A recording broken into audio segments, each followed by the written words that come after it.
I just want to say thank you so much for joining us, Alelia Bundles. You have been a joy to watch all over social media.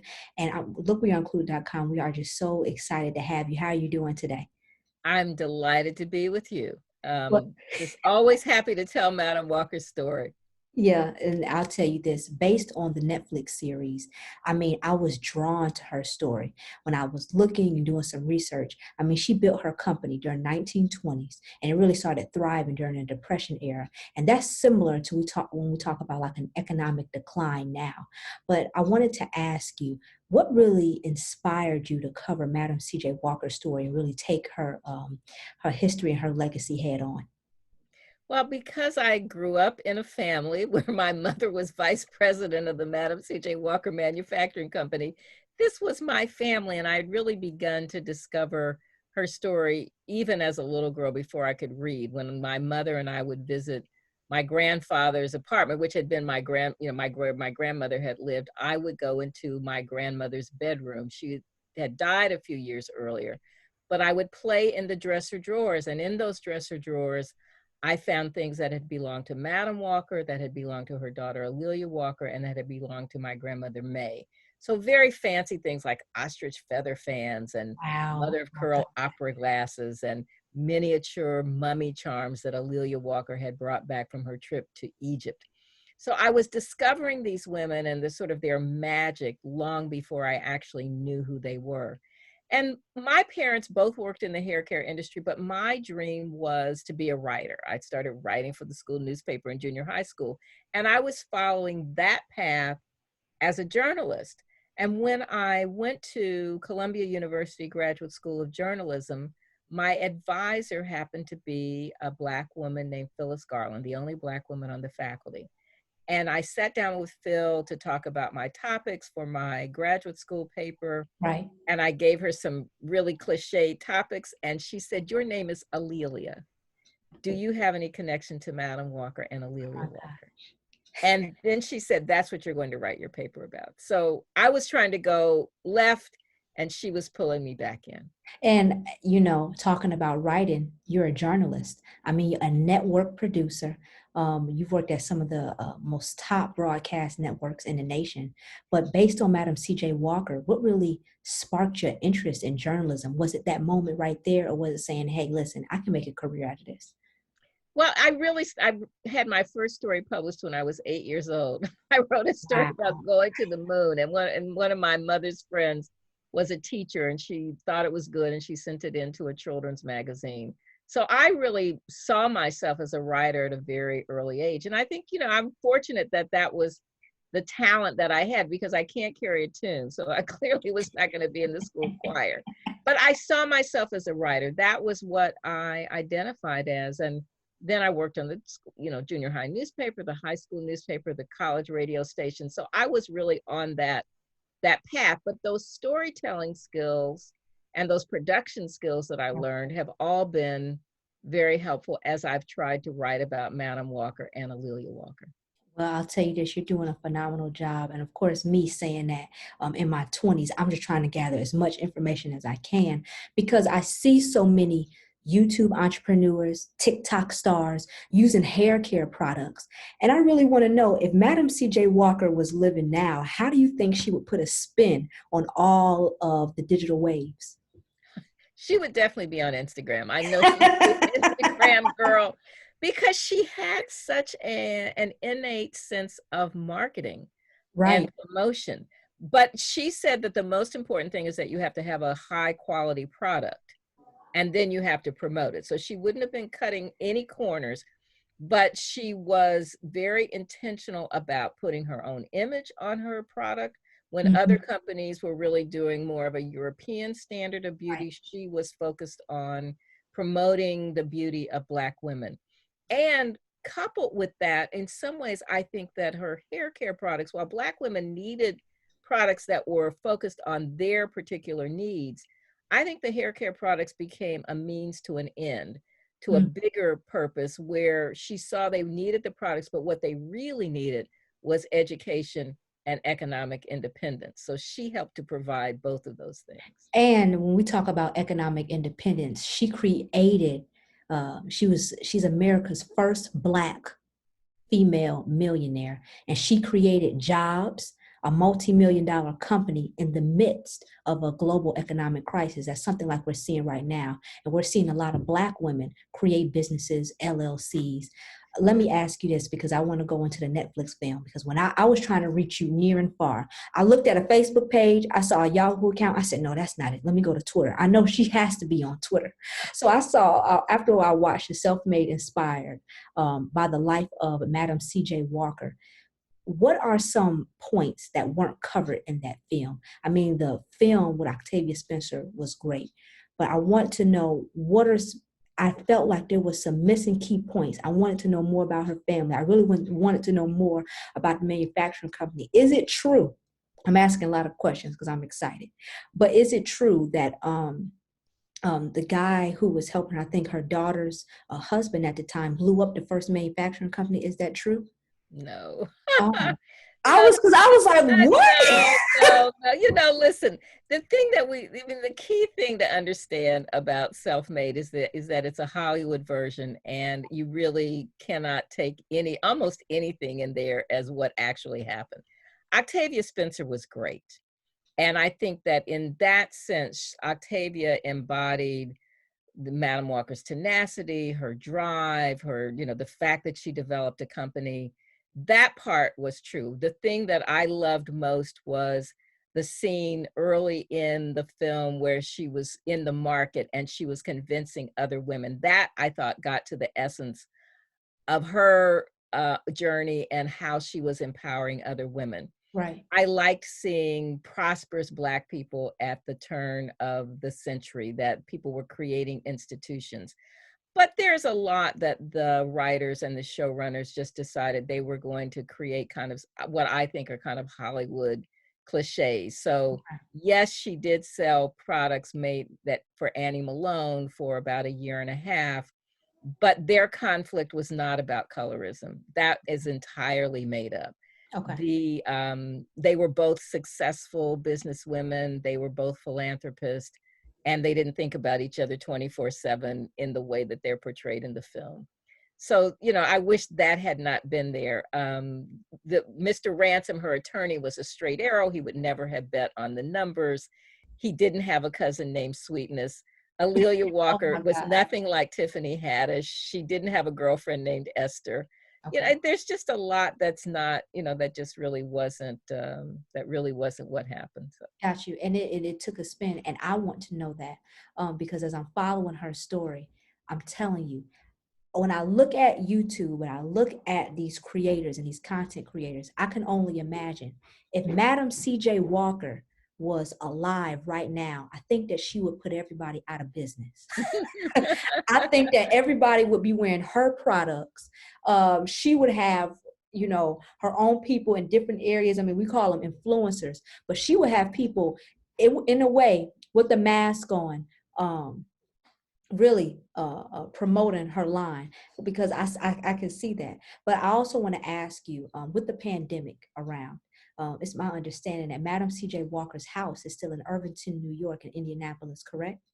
So no, in Irvington, New York, right outside of New York City in Westchester County, Madam Walker's home, Villa Lawaro, is definitely still there. It is now owned by a foundation that was created by Richelieu Dennis and his family. Rich was the founding CEO of Sundial Brands. Oh, And wow. the Madam Walker line, MCJW, is part of Sundial Brands. So the house right now, the house is actually in great shape. The people who owned it for 25 years did a lot of renovation, but there's still some work to be done. And so the pandemic has slowed that process down. But, ultimately, it will be a gathering place for women who go through what's called the New Voices Fund, which was created by Richelieu Dennis after he sold Sundial to Unilever. So he created a $100 million venture capital fund for women of color entrepreneurs. So that house is in Irvington. And then in Indianapolis, there is the Madam Walker Legacy Center, which is the factory that the Walker Company built in 1927. Madam Walker had started acquiring the property, but the Oh, wow. building itself was finished in 1927. So there are two national historic landmarks associated with Madam Walker, with Madam Walker's legacy. Let me You know, tell I wanted to add something to what you. you were Okay. saying about Madam Walker and, you know, developing her business and would she own the space? Yes, she would own the space, but I do think that she was so part of the reason that she is more remembered than some of her contemporaries is that she had such a great knack for hiring really talented people. Her C-suite was critical. And those people kept things organized and they kept the record so that we're now able to tell her story with all of the documentation that I don't think others can actually use. And she was, you know, developing a business where she understood that the market was crowded. So what she actually did was to create a national consortium of Black owned hair care manufacturers who met in her home. So there was competition, but she was actually trying to have alliances with people who would, you know, in essence be her competitors because she thought there was room for everybody. Well, I'll tell you this, when we talk about, I think that Madam C.J. Walker was what we call a major influencer. You have micro, you have macro, and she was a macro influencer Right. because when I was watching the film, she was not a pushover at all. She didn't strike to be a pushover. She was witty, she was smart.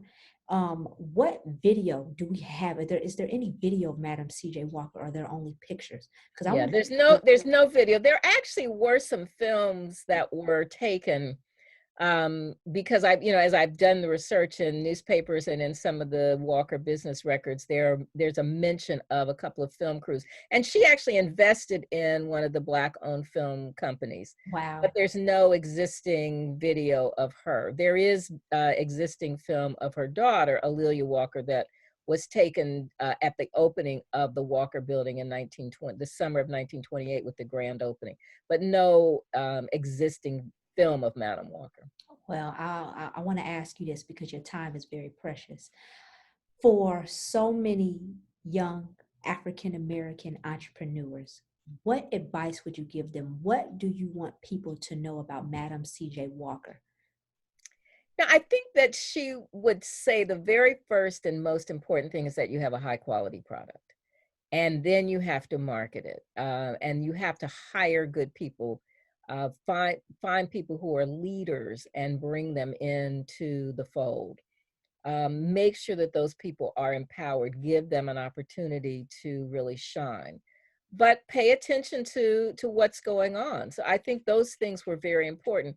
And I love the fact that Madam Walker became a millionaire. And I know a lot of people kind of focus in on, oh, yes, she was the first self-made American woman millionaire. And I think that's great, but I will tell you that what really has meaning to me is that she used her wealth and her influence to make a difference in her community as a philanthropist, as a patron of the arts, as a political activist. And that at her 1917 convention, 2 years before Mary Kay was born, Madam Walker gave prizes to the women who had sold the most products, but she also gave prizes to the women who had given the most to charity. And in her keynote speech, she said to her agents, I want you to understand that your first duty is to humanity. I want others to look at us and realize that we care not just about ourselves, but about others. And at the end of the convention, the women sent a telegram to President Woodrow Wilson urging him to support legislation to make lynching a federal crime. This was the summer of 1917, which was not unlike the summer of 2020. There had just been a horrible massacre of Black residents in East St. Louis, very similar to the kind of community reaction after George Floyd's murder. Right. And Madam Walker helped to organize a silent protest parade along with the leadership of the NAACP's New York chapter. So she was very intentional about helping her agents to make a difference, about identifying leadership, and about using that wealth and influence for political action. So this wasn't just a hair product business. She was in the political business, We know that she was a philanthropist, but on top of that, she really cared about people. And when you talk about having a high quality product, you have to have somebody, the leader of that high quality product, they do have to have integrity. That's something just based on even her donating to the NAACP. And correct me if I'm wrong, she did donate to Tuskegee University, correct? That's right. That's right. She donated to Tuskegee University. And because when I looked at the film, of course, I'm looking at the film, I know it's a Hollywood version, it's a different Right. version. Then I go back and do research. She even connected with Booker T. Washington. Right, right. And so when you see the film, that there is a scene with Booker T. Washington, Yeah. which I think really misrepresents him. And I'm friends with some of his descendants, and so Madam Walker admired Booker T. Washington, and while they didn't agree on a lot of political things, there was an arc of a relationship. Their relationship got off to a rocky start because she wasn't part of his inner circle. But ultimately, if you were to tell the arc of the story, there was a mutual respect. And she did have to speak out at his convention. I think her real words were better than what was in the script. But there wasn't a scene where he was just really such a horrible chauvinist and misogynist. I mean, he thought, his wife was a very strong personality, so he wouldn't have treated Madam Walker in that way. And I wish that they had then told the next part of the story, which is after she confronted him at the convention, the next year he invited her back as a keynote speaker. Mm-hmm. And then when he came to Indianapolis for the dedication of the YMCA, to which she had contributed $1,000, she sent her chauffeur to pick him up at the train station, and he was a guest in her home. So I think that's for me, a much more interesting story. And I think Hollywood is not accustomed to telling this story about Black people in the early 1900s. We don't know, as a nation, we're not taught that, but we don't know this history of that first generation out of slavery, people who were creating institutions, the National Association of Colored Women. Those women were much more savvy than portrayed in the film. They had traveled internationally. They were highly educated. They weren't women who would have said, we're happy to stay in the kitchen. They were women who had quite a bit of autonomy. So I wish the film had really tried to drill down on that part of our history of these people who were creating the NAACP, the National Association of Colored Women, the National Negro Business League. But I think that the showrunners and the writers didn't really have that much confidence in the audience. And they thought they kind of had to do a Real Housewives of Atlanta, when, for me, we need to know that part of our history. I think that would make us feel good. And I'll tell you this, talking about different reality shows, that is another conversation. My aunt, she just told me, and she's a minister. She said, y'all ain't used to no substance. That's why y'all be on these short 15-second videos. I said, but they work. She said, no, you ain't hearing me. You ain't hearing me. When she says stuff like that, I say, okay, let me listen. Yeah, but it is a dilemma, because I think that as long as Hollywood keeps giving us, the sort of cotton candy, we could still have a souffle. We could still have a nice dessert that is entertaining and tastes good. It doesn't have to be cotton candy. Well, let me ask you this. When the showrunners or the producers or creators approached you about making this film, what was the conversation there? Did you tell them, this is what I want, this is what I'm looking for, here's the history, here's the context, here's some conversation points? How did that conversation go? Yeah, so I'd had there, like with any Hollywood film, especially about Black people, there was a journey. So the first iteration of a possible Hollywood production was with Alex Haley.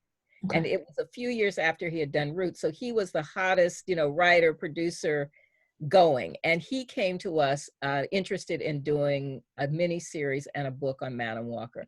Right. I was just out of graduate school. I did the research for that. And we would have meetings on his farm. We brought historians and casting directors and producers, and we talked about that. So that was my idea of how you put things together. Then after I finished writing On Her Own Ground, the book was optioned by Columbia TriStar and Sony, and then that option fell through. Then it was optioned by HBO. That option fell through. Then there was about a decade of Black films couldn't get made because the hot conventional wisdom was Black stuff doesn't sell overseas. And then Selma and 12 Years a Slave and Oscar's So White happened. So now there was interest again in a woman's story. So I was approached by a producer. Right. And my conversation with that producer was that I was going to be involved. But once the head writer was hired, I had a conversation with her, and she told me that she wanted to focus on the conflict between Annie Malone and Madam Walker. And my response to that in this conversation was, I would include that, but I wouldn't make it the centerpiece of the story. And so she then actively excluded me from the conversations. But my contract with the studio said that I had script review. So they had to let me see the scripts. And as I reviewed the scripts, I offered suggestions, because the very first script, there were Madam Walker and Annie Malone were calling each other the B word and the N word, which I thought would never have happened. It was inappropriate. So it was a back and forth. You know, ultimately, Octavia Spencer saved it for me because she was so good at it. But there was so much that I really objected to tell you the truth. Okay. And that is something to note. And let me just ask you this. And of course, let me see, we can pause the recording. Well, not on this, but I wanted to ask you, so what do Black writers, how can we start telling our stories the way we want to? I see somebody like Tyler Perry. I'm visiting my family in Atlanta now. I think he's doing a phenomenal job, especially when I see his studios. I'm a fanatic of Tyler Perry. But how can we get more of our writers, more of our Black stories told without giving really a majority spin on it? Right. Yeah, well, Tyler Perry is definitely an example of somebody. He did some things that were very popular, and that allowed him to make the money that allowed him to buy the studio. There is some really great material out there now. I Yeah. think David Duvernay is just a wonderful Yes. example of somebody who has integrity about her stories, who really stands up for telling these stories and giving some dignity to the characters.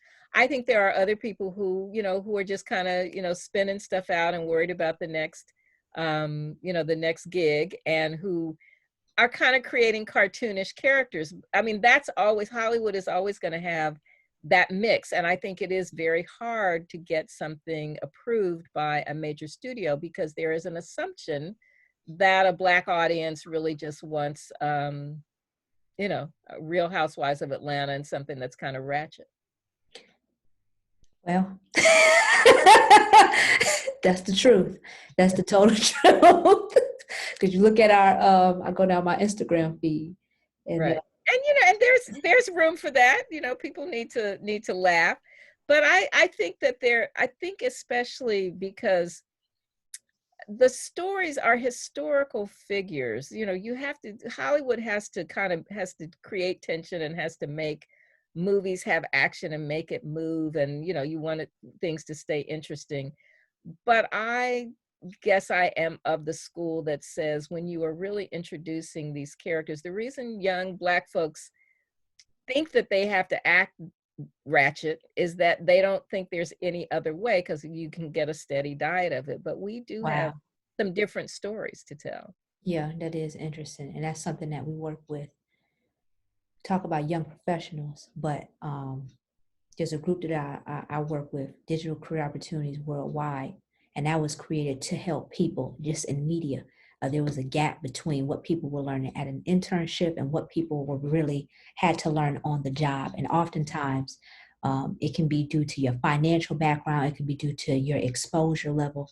But God blessed me to be a part of Emma Bowen Foundation, so I took a different track. Oh, nice. But there are some people who didn't even know about the Emmy Bowen Foundation. My teacher was white and told me about it. He told me to apply and sent it in my inbox when I was sitting in class.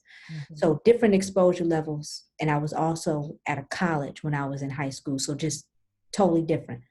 But I saw that a lot of people didn't. And so that's why I said, you know what, let me go ahead, create DCOW. Let's walk people through what an internship is. Because a lot of students, they didn't even know how to get an internship. Mm-hmm. So it is a different, and when I say a lot of students, I do mean Black and Hispanic, minority students. And of course, because the majority, they had the access, they had the resource, they had mom and dad when it came. And I went to a HBCU. So I didn't see that. Yeah, and that I think that is a key part of Madam Walker's story that I wish Self-Made had leaned into more. This idea of being mentored, this idea of people really embracing you and helping you, move up to the next level. That when she was still a poor washerwoman Mhm. at St. Paul AME Church, uneducated, struggling to raise her daughter as a single mother, it was the women of the church, in the choir, in the missionary society, in the club women, who reached out to Sarah Breedlove and began to give her a vision of herself as something other than an uneducated washerwoman, who groomed her, who helped her improve her grammar, who made sure that she began to get an education. So that was infused in her. And when she became prosperous, she turned around and did that, educating and empowering other women, helping them become economically independent. But that idea of mentoring is so important. I don't know if you watched The Equalizer with Queen Latifah after the football game the other night, but I liked the storyline where Queen Latifah is ultimately helping a young woman. And then at the end of the film, she's having, conflicts with her teenage daughter who's kind of acting out, but who has everything in the world. And this other young woman who's struggling, whose mom has been deported and she's trying to get a scholarship. And then Queen Latifah reveals to her daughter what happened with her, and that she had done something that could have gotten her in prison, but a judge gave her a chance. So Right. I like those storylines where we see that it is important for us to help others. We can be helped by someone, and then we turn around and give back. I want to ask you two more questions and then I'm going to let you go. But do you believe that African Americans should have reparations? Well, that's a good question. I mean, reparations can mean a lot of different things. And so how are those reparations structured? I mean, Ta-Nehisi Coates, I think, made truly, in that article in the Atlantic, made the case for reparations. And it is trying to truly educate people about this inequality that we have, that people who are racist, or people who are uninformed, or who just choose to not know what went on, assume that Black people don't have generational wealth, Mm. don't own homes, don't own businesses, because it was their fault, it was our fault, when in reality the system has so been stacked against us that when Madam Walker was talking with her agents, when she was helping them create businesses and helping them earn money, she was encouraging them to buy houses. Right. So Black people were buying houses, and they were buying houses in neighborhoods that were segregated, but they were buying houses. But those neighborhoods, over time, federal housing policies and banking policies intentionally would not lend money to people to fix up their houses. So those neighborhoods deteriorated. Then those neighborhoods were torn down to build highways. So that kind of thing is the case for reparations. And there are, for instance, at Indiana University, the Indianapolis campus, which is right across the street from the Walker Building, Mhm. that neighborhood was all Black. It was leveled to build the campus, to build the medical center, to build a highway. But the school is now offering scholarships to the descendants of people who lived in that neighborhood. Now, it Wow. is 50 years too late. That neighborhood should never have been torn down. But there are some specific remedies that institutions that benefited from our demise should be giving back. Yeah. And one of the things, especially when we talk about reparations, you see people who, the descendants and people who families were involved in the Holocaust, their descendants, they received financial help. And it's not a handout, but it's you all, when you hear Michelle Obama say, I wake up in a house that was built by slaves. Okay, yes, we need some of that back. We need a lot of that I back. mean, just the backlash, now there are so many wonderful books, so many movies, so much education about what America's real history is. And you see that the backlash to telling that truth is intense. What happened on January 6th at the Capitol was a backlash to not being able to maintain white supremacy. Mhm. Trump put together this people who weren't really even historians, the 1776 Commission, because they don't want the story of 1619 and all of the things, the struggles that Black folks had. They don't want to admit that racism has been systemic, that it has, that income inequality was caused intentionally. So they want to create another narrative that doesn't have any consequences and no accountability.